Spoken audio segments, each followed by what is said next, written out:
AMF plus parameter setting demo. It has 5 timers T1, T2, T3, T4 and T5. To set the parameters, press and hold set key till decimal points on.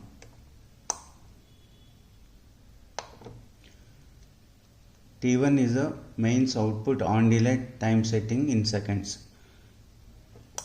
Default is 5 seconds. T2 is DG start delay after mains failure. It can be set in seconds or in minutes. Default is 5 seconds.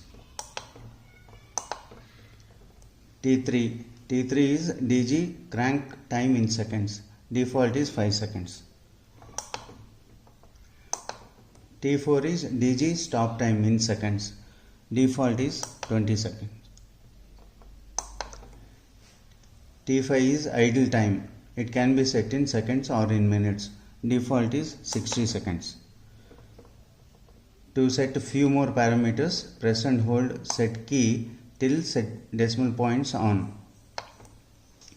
EN is stop solenoid, energized to run or energized to stop parameter setting.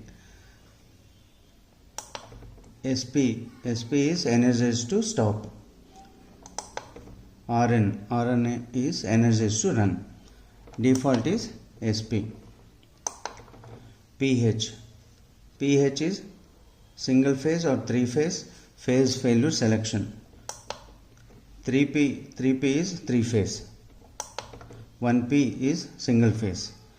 Default is 3P. U2 is units selection for timer 2. Seconds SD. MN is for minutes. Default is seconds. U5 is unit selection for timer T5. SD seconds, MN minutes. Default is SD seconds. It concludes